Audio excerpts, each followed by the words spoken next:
Americans are just fed up with the costs of living, the groceries going higher, rent being higher, taxes.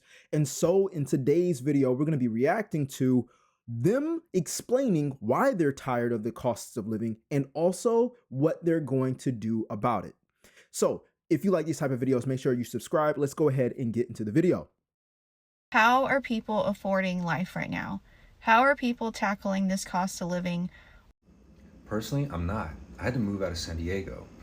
I'm from Southern California, but it's too expensive. Even with full-time work, I had 2 full-time jobs, working on the weekends and at night and in the morning. I still couldn't save up enough money for a deposit for a studio apartment or anything, frankly. So I had to make a change. Right there is the border wall with Mexico and the United States. One side is San Diego, one side is Tijuana. Now I live on the Tijuana side. While the difference is only 2 blocks, I have a substantially cheaper cost of living. Currently, I'm renting a studio apartment for about $100 a week. I've seen comparable priced places going as far as a 2-bedroom with the same price point, $400 or $500 a month. The same kind of place in San Diego, 2 blocks away, would cost you upwards of $1,500 to $2,000 or $3,000. To go to work, I cross the border in the morning. A few times a week, I do Amazon Flex shifts, and in about 2 full-time days, I pay my rent for the month. The thing is, I don't go every day because it's kind of a headache. So while I technically earn less, I have a greater purchasing power effectively. So 5 months ago, basically, I moved to Tijuana and went from being full-time employed with 2 jobs, living in my van for years because I couldn't save the deposit, to having an apartment and having transportation and a pretty decent paying job relative to my cost of living. But isn't it dangerous? Isn't it unsafe? A little bit, it can be. But literally, as I'm saying that, the police roll by.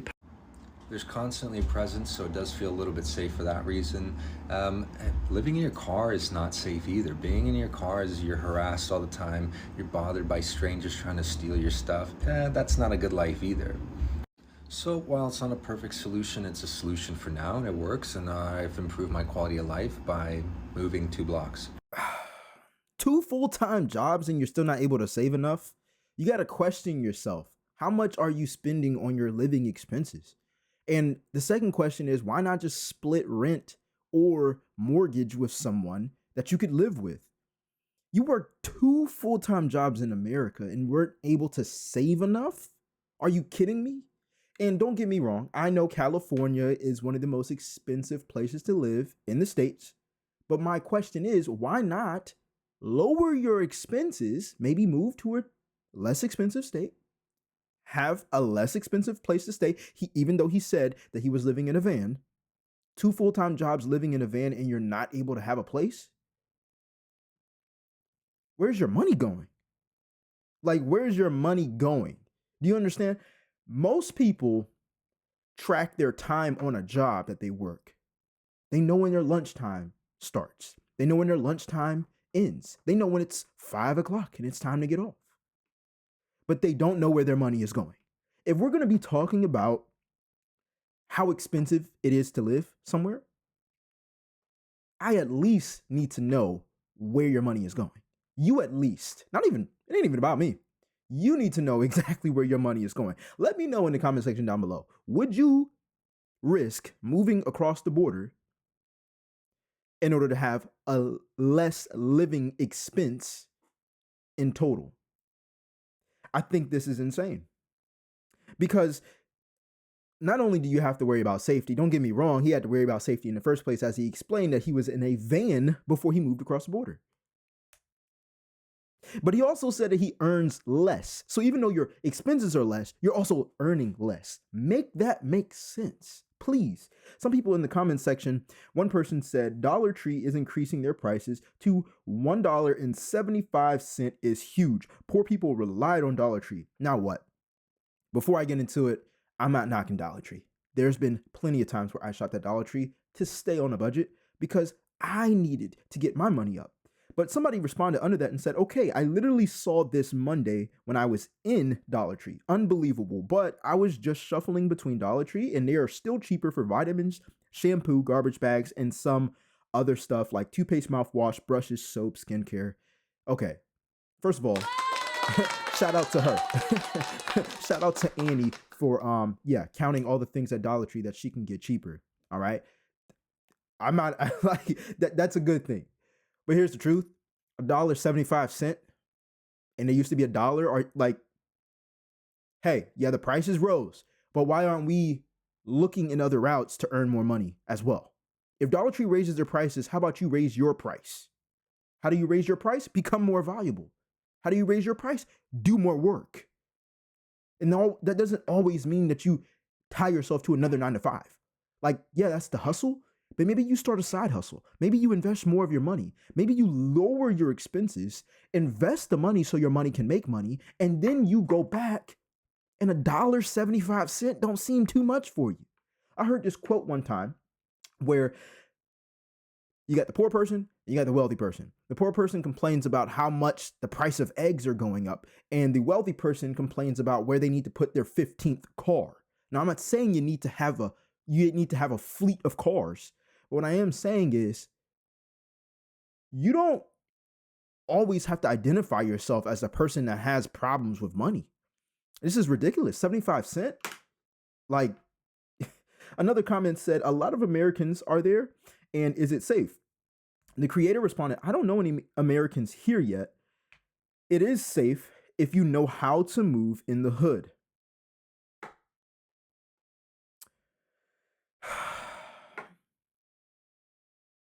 i.e., how to deal with crooked police, mafia, etc. Once you're cool with them, they look out for you. Is it worth it? Is it worth it? What would you do? I'm definitely not going across the border. If that's what it takes for me to have a lower cost of living, I'm not going. I'm making more money. You see, most people's problem is they know how to make money. They just don't know how to make it fast enough. And that doesn't mean you need to be greedy. That means you need to increase your speed and increase the increments. You've probably made $100,000 in your lifetime before. I've made $100,000 in my lifetime before. And I'm 27 years old.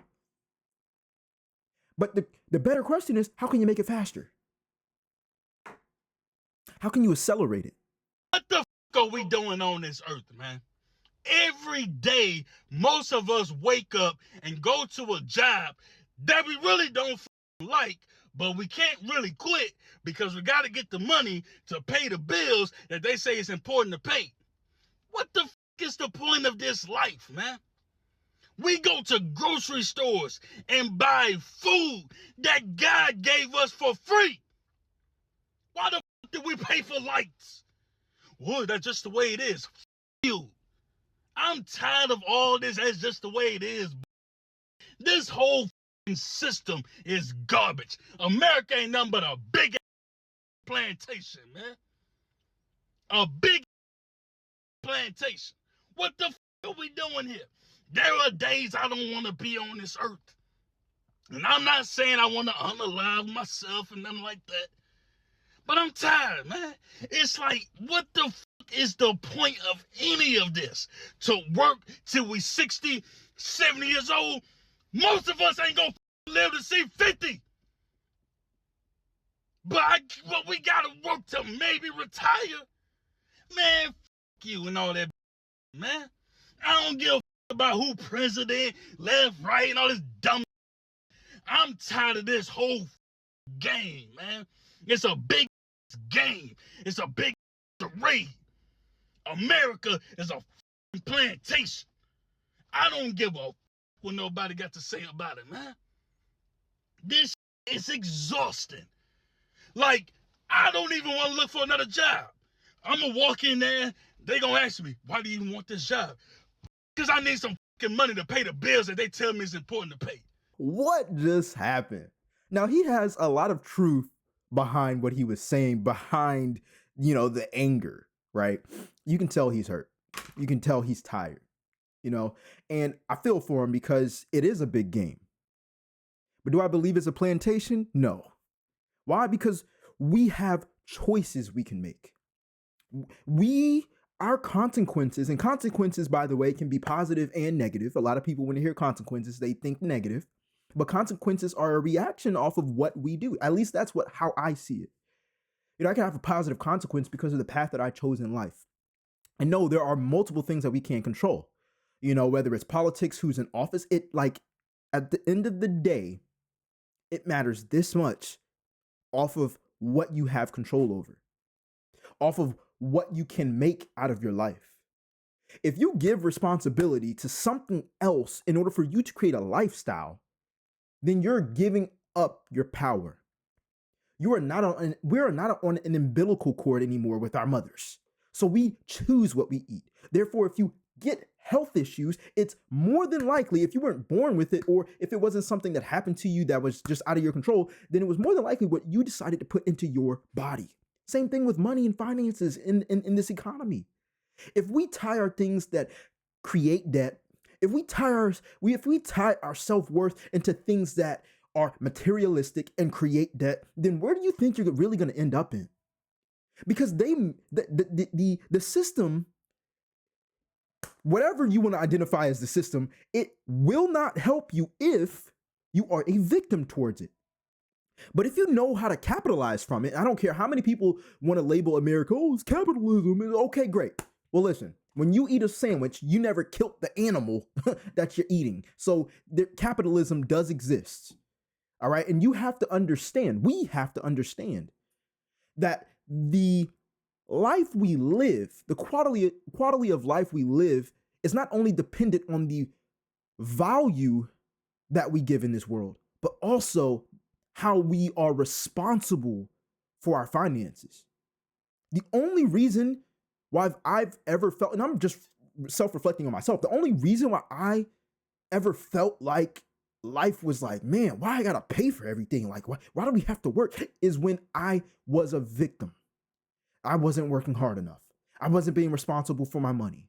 I wasn't living by the principles I can if my can say I can, which means every time I get paid, I divide my money. I don't care if it's $10. I'm dividing my money into separate accounts that help me invest, save, put towards debt, and have towards fun and pay bills. I'm dividing my money. So long term, I can look in separate accounts, and one account has $5,000 and the other account has $4,000 and the other account is paying off debt. The other account is helping me just pay my living expenses, and I don't step out of what's in that account and what's cash flowing into that separate account. I do my best to not get manipulated by my emotions. We're human. Sometimes you want things that you really don't want, and it feels like a need. But when you play this game towards your emotions and being a victim towards the system, whatever you want to identify that as, you're giving up your power. You can use those emotions. You can use that energy. You can use that responsibility that you're giving away for your own gain. And it doesn't have to hurt anybody. The cost of living in Florida is absolutely fucking ridiculous, and the pay is not matching up with it, especially for healthcare workers, specifically nurses is who I'm referring to because that's what I know, that's what I do. A lot of my videos talk about this. A lot of people comment that I live above my means. I would like to show you a video of me. I am the person that a lot of my friends go to for financial advice because I'm very frugal, I'm very good at budgeting. I love budgeting, I love saving money, I love investing money, I love doing things like this. Can't do it anymore because I literally don't make money. But yes, a lot of my friends come to me, and this video that I'm going to attach is one of my best friends. She was moving to Tampa. She wanted my help finding an apartment that she could afford. She sent me her pay. She sent me all these things. So I said, oh my God, girly pop, absolutely. Look at this. Okay, December 29th, 2020. This one was $13.40. I clicked on this link, and it took me here. All right, we're looking for the 1 that I sent her, which was this one. 743 square feet, 1. It was 18, but after all the additional, it's 1964. I sent her a 12-month lease. For a 12-month lease today, that is $24.61. So yeah, it's not a me issue, but thank you. Also, yes, I could get 27 roommates, or live like in Section 8 housing, or have like the cops perched outside my apartment every day. For example, my brother was trying to convince me to move to Jacksonville, and he's like, hey, you should come live here. He called me the other day. He goes, Grace, the cops knocked on my door at 4 a.m. and asked me if I heard anything. And I was like, did you? He's like, no. Apparently my neighbor got murdered and dragged down the stairs. but you should come live here because it's cheap. It better be. I was not expecting that. I was not expecting that. Whatever she was eating, it looked good too. It looked like some cheesecake or some yogurt or something. I got a sweet tooth, but look, that's crazy. That's just crazy. You wouldn't want to live in a place that doesn't make you feel safe. I definitely understand that. Now, one point she hit was saying, there's no way I want to have 27 roommates. Let's be honest here. You're not going to have 27 roommates. Like, give me a break. You're not going to have 27 roommates. People just don't want to split what they use. And I get it. For the longest time, I was the same way. But that's the point where you got to drop your ego. That's the point where you got to ask yourself, is this better for me in the future or better for me in the now? Because most people, we're trained or manipulated to make choices based off of what benefits us now. For example, it's morning right now. If I wanted to eat breakfast, it would be very easy for me to get a donut. A donut's very rewarding in the moment. It's sweet, it's soft. I feel great. Give me a cup of coffee. I'm awesome. You know, I'm ready to attack my day. But let that happen over the next 3 years where I eat a donut every morning. I'm going to put on a lot of pounds, probably. And so we don't like gaining unnecessary weight. But the reason why we have it is because we made a decision that benefited us in the moment. Same thing with splitting up rent. I don't want to share a safe place to stay. I'd rather have my own space because, you know, I work hard for what I have in life. And you do. And the only reason why it feels so hard is because you're trading your time for money. So we have to realize that if you are trading your time for money, and that is how you are paying your bills, then one, you need a way to make money with way less effort. And two, you need to suck it up.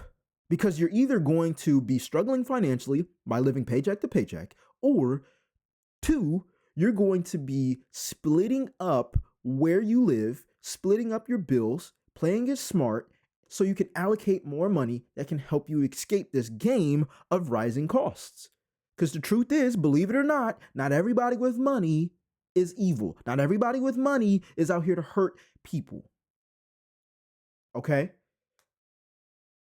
It's about letting go of your ego. Another point that she hit was saying that she can't budget anymore because she has so many bills. Give me a break. You can always budget. It doesn't matter if you literally have no money. A budget is just a plan that you're willing to stick to. So even if you don't have enough money, that's not an excuse as to why you shouldn't manage it better. You're still on a budget whether you have $1 left over after paying bills or $1 million left over after paying bills. So you have to make a choice. Lower my expenses or aggressively make more money. And I think we should do both at the same time. One person in the comment section said, what's the pay for nursing in Florida? Because she was a nurse.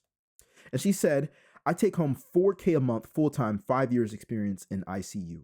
I was actually surprised by this comment because I thought that nurses like starting out made a lot more. I definitely believe nurses need to be paid a lot more. They are so they are valuable. They're so valuable to our society, you know, and I'm not just saying that. I'm literally speaking from an experience I had about 2 months ago where my feet became swollen. I had a little bit of edema and I had to get checked. I had to get blood work. Everything's good now, but I was not in panic mode, but I was like, as soon as I saw my feet swole, I went to the doctors the next day and they did blood work, got some blood tests done. And we found out that it was a supplement that I was taking and it was creatine, it was minoxidil. And obviously, well, now you know I was on a lot of caffeine. And so they let me know you should be hydrating a lot more. So you all are going to see me drinking a lot of water. Bro, how are people making it? If you making $30 an hour, it's weird to ask that, but how are you making it? After you pay your rent, $1,500 a month, that's on the low side. Car note, $500 a month.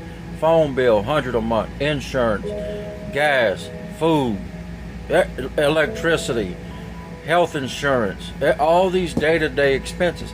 How are people making it? You do the math and you come back and tell me what the numbers look like for you. Because a person can make 30 bucks an hour and is going to struggle. I can only imagine making 15 bucks an hour. You cannot live on that. How? No, you cannot. You cannot convince me otherwise. You cannot live on 15 or 30 bucks an hour, or you're going to stay broke. Definitely something to think about, right? Because, well, for one, it is hard out here. Bills will eat up your income. And there's 2 points that he mentioned that I definitely want to touch on. The first point is, how are people making it on $30 an hour? Well, here's the answer. They're making it the way they can. Bottom line. At one point, you made less. And yes, things cost less, but I'm pretty sure there were people complaining about the prices back then as well. Truth is, I've seen a trend, and let me know in the comment section down below. Have you ever heard of like just different people always talking about, well, how are people making it on $15 an hour? Like, and then you got the next person, how are people making it on like $20 an hour? And you got the next person who's like, how are people making it on $30 an hour? And you got the next person who's like, how are people making it on $50 an hour? And it's like, most people just look at how much they make and then they feel sorry for themselves because they are more aware of their struggle. And so when they hear that somebody's making more, they're like, whoa, what? You make $100 grand? Like, there should be no way you're broke. Well, here's the thing. You're tying your future money into something that doesn't make you more money. As you heard, he said things like gas, electricity, rent, or mortgage. And those are things that you have to pay for, especially if you don't want to be out here in these streets holding up a sign. The other thing is, and this is one thing that he mentioned, a cell phone bill, $120 or whatever, it was $100 something, right? You don't have to have a cell phone bill that's $100 something. And so this is just scratching the surface right here, because I'm pretty sure people are getting cars that they don't need. I'm pretty sure people are buying things on credit card, and they're giving away free money to the credit card companies because they're not paying off their credit cards every 30 days. And that's giving away the money that you earned in the future before you even see it. The reason why most of us struggle is because we were taught, have a high credit score, have something that represents that you are a good borrower and you pay your bills. Okay, great. You pay your bills and then you complain about the bills you have. Okay, great. You want to raise your credit score, but you complain about how are people making it by paying their bills every month and only making this much. When you are in debt, you don't own the thing at all. For example, if you have a car note, you don't own the car until you finish paying it off. You don't own the car, you own the debt. You own the future money that you're going to have to work for in order for you to own the thing. And so most of us have been trained to think if we can afford the payments, we can afford the thing. That's far from the truth. You want to be able to afford the thing and then and be able to have your money, make money in order to pay for it. And no, it's not some get rich quick thing, but it is something that you're going to have to be consistent with. Because if you're going to be consistent with making other people wealthy, which is paying them payments that you don't have to pay and paying them interest that you didn't have to pay, then you're making the other person's money make them money. A person commented, I make $49 an hour and it's still not enough. He just got done explaining how are people making it with $30 an hour? Like, yo. One person commented under that and said, if you can't live on $49 an hour, you're living beyond your means. What did I just say? Like, I'm like, all seriousness, I took this screenshot for a reason, but here we go, right here. And then another person says, 52 an hour here and not enough. Give me a break. The video started off with, how are people making it with $30 an hour? And then somebody says, well, I'm barely making it with $49 an hour, which is $19 more. And then the next person says, well, if you're making $49 an hour, you're living way above your means. And the person making $3 more is saying, well, 52 is still not enough. When is the game going to stop? You're playing yourself. And I know you got responsibilities. You got children, you got pets, you got bills, you got mortgage, you got a car note. You got to make it work. But do you really need everything that you already have? Because before we go and get other things out in this world, what do we have that we really don't need? That's tying up your future money. That's the question that we got. And it hurts. It sucks. I had to let go of one of my favorite apartments I was living in, and I moved back home with my family because I needed to get my money management back up. I needed to make sure that I wasn't living paycheck to paycheck. It sucked. It felt like I lost everything. And I had to realize that I didn't lose everything because everything that I already have is already inside. I'm not saying that in some cheesy way. I don't make things make me. Dude said in the video, he $120, $100 something cell phone bill. My cell phone bill is $20 a month. You know why? Because I paid off the cell phone. I paid off the cell phone like 3 years ago. This is an iPhone 12 Pro, and it has a crack on the back. And it has a crack on the front. You're not going to be able to see it, but it has a crack on the front. Okay? iPhone 12 Pro, paid off about 3 years ago. $20 a month. I pay $240 a year. He's saying his cell phone bill is $100 something a month.